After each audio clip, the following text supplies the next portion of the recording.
नमस्कार दोस्तों, Umesh public awareness पर आप सभी का बहुत बहुत स्वागत है।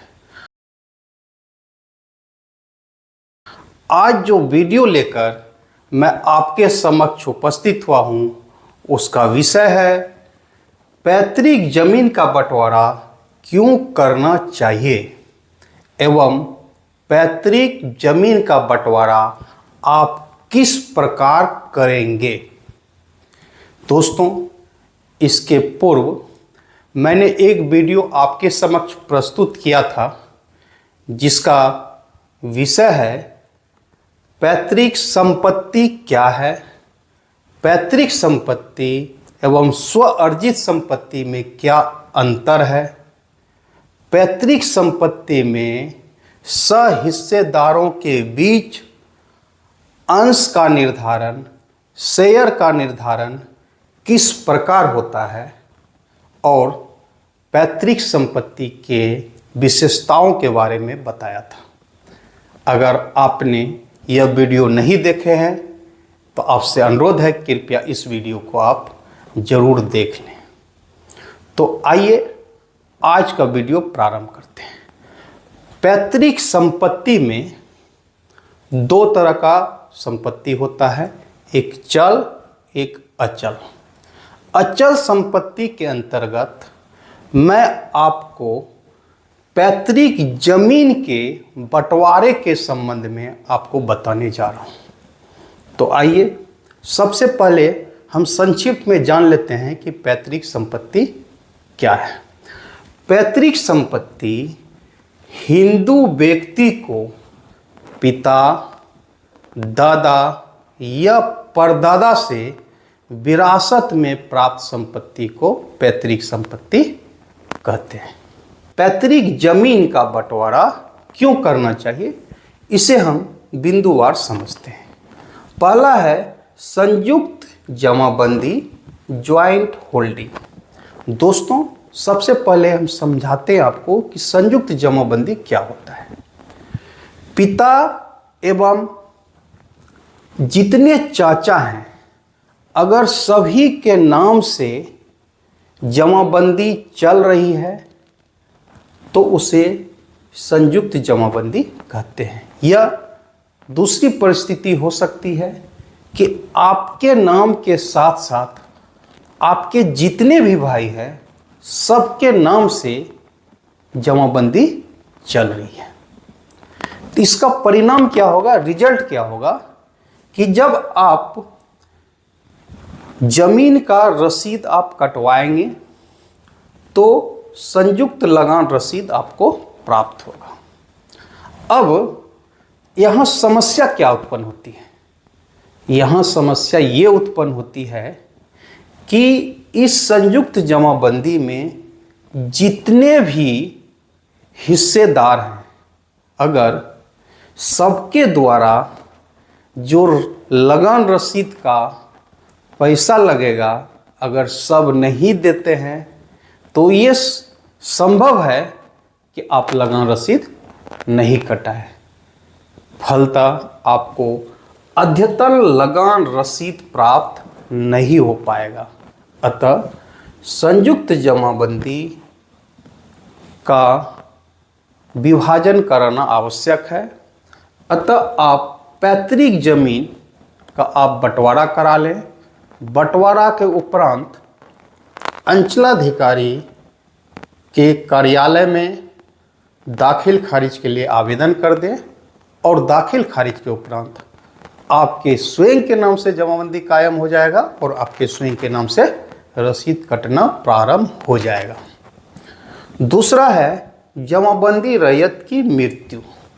दोस्तों, अभी भी बहुत से जमाबंदी मृत व्यक्ति के नाम से, कहने का मतलब ये है आपके परदादा के नाम से जमाबंदी चल रही है, आपके दादा के नाम से जमाबंदी चल रही है, आपके पिताजी के नाम से जमाबंदी चल रही है, किंतु ये सभी स्वर्गवासी हो चुके हैं। अतः ज़रूरत इस बात की है कि जो अब जिंदा रह गए हैं वे अपने अपने नाम से जमाबंदी कायम करवा लें और रजिस्टर 2 जमाबंदी पंजी में अपना नाम एंट्री करा लें, ताकि स्वयं के नाम से आपका लगान रसीद निर्गत हो सके। तीसरा है भूमि विवाद का कारण। दोस्तों, मेरे विचार से ये सबसे बड़ा कारण आज के तिथि में है कि आपको पैतृक जमीन का बंटवारा करा लेना चाहिए।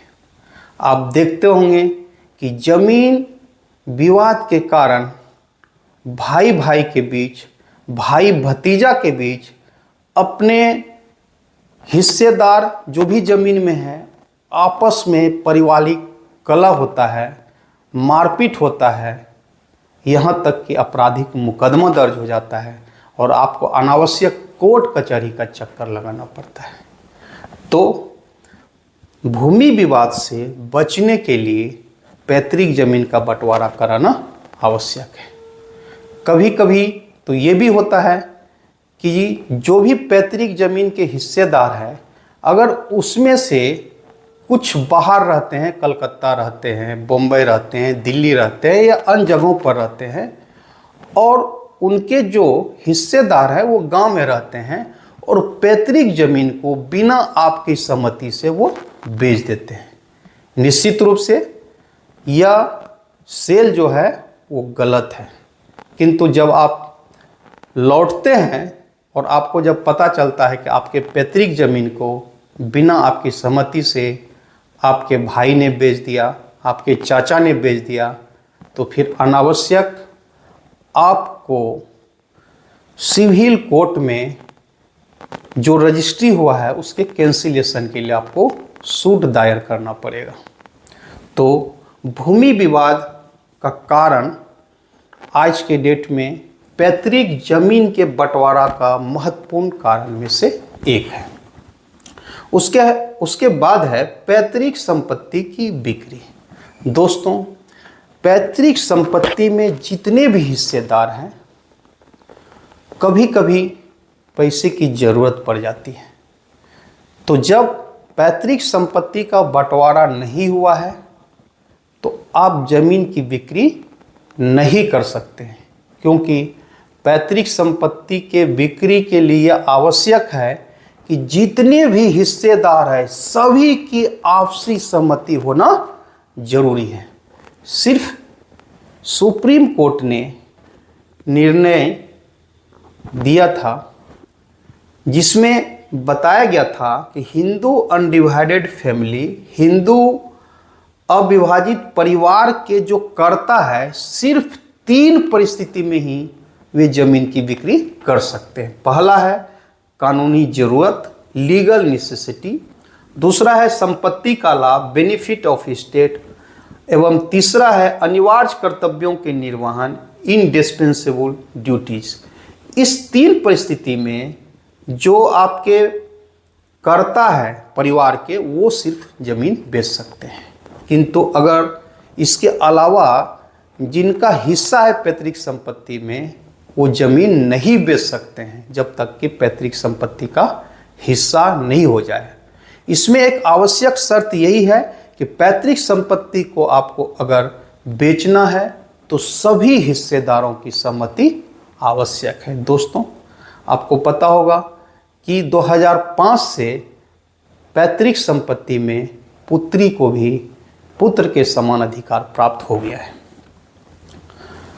अतः इस 4 बिंदु का हमने जो उल्लेख किया है, इसके कारण आपको पैतृक संपत्ति का बंटवारा जल्द से जल्द करा लेना चाहिए और इस बंटवारे के आधार पर आपको दाखिल खारिज कराना चाहिए, ताकि आपके स्वयं के नाम से जमाबंदी कायम हो सके और आपके स्वयं के नाम से रसीद निर्गत हो सके। आइए अब जानते हैं पैतृक संपत्ति का बंटवारा किस किस प्रकार से होता है।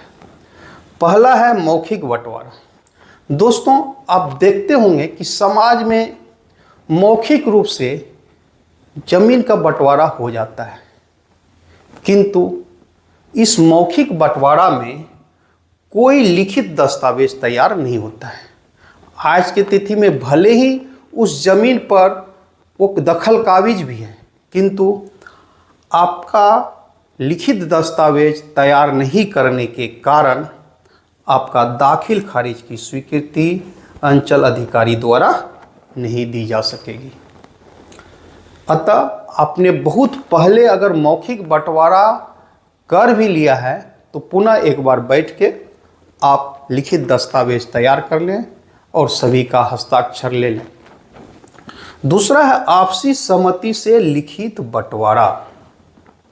सभी हिस्सेदार अगर पैतृक संपत्ति के बंटवारा के लिए तैयार है तो वे एक स्टाम्प पेपर पर, चाहे 500 का हो या 1000 रुपया का हो, एक लिखित रूप से बंटवारानामा कर लें। सभी हिस्सेदारों द्वारा उसमें साइन कर दें और फिर आप निबंधन कार्यालय में जाकर निबंधित करा लें और इस निबंधित दस्तावेज को आप लेकर दाखिल खारिज के लिए ऑनलाइन या अंचलाधिकारी के आरटीपीएस काउंटर पर जाकर आवेदन कर दें और आपका दाखिल खारिज हो जाएगा। उसके बाद है पंचनामा बंटवारा। पंचनामा बंटवारा का मतलब है कि जितने भी हिस्सेदार हैं सभी आपस में बैठ जाएं और आप एक कागज़ तैयार कर लें। वो सादा कागज़ भी हो सकता है या स्टाम्प पेपर पर कर लें और जितने भी हिस्सेदार हैं सभी उस पर साइन कर लें। साथ ही साथ आप गांव के जो भी सरपंच है, पंच है, मुखिया है या कुछ सम्मानित व्यक्ति है, उनका आप गवाह के रूप में हस्ताक्षर करवा लें। उसके बाद आप इस दस्तावेज को दाखिल खारिज के लिए आप अंचलाधिकारी के कार्यालय में आवेदन कर दें। अंचलाधिकारी इस पंचनामा बंटवारा के आधार पर दाखिल खारिज की स्वीकृति देंगे, क्योंकि बिहार भूमि दाखिल खारिज अधिनियम 2011 की धारा 6 में स्पष्ट है कि आपसी बंटवारा एवं सहमति के आधार पर दाखिल खारिज की स्वीकृति दी जाएगी। और दोस्तों, उसके बाद आपका दाखिल खारिज होने के उपरांत आपके नाम से जमाबंदी पंजी रजिस्टर 2 में नाम आ जाएगा। आपके स्वयं के नाम से आपका रसीद निर्गत होना प्रारंभ हो जाएगा। अब एक परिस्थिति इसमें आ सकती है कि पैतृक संपत्ति में जितने भी हिस्सेदार हैं उसमें से कोई एक हिस्सेदार या 2 हिस्सेदार तैयार नहीं भी हो सकते हैं।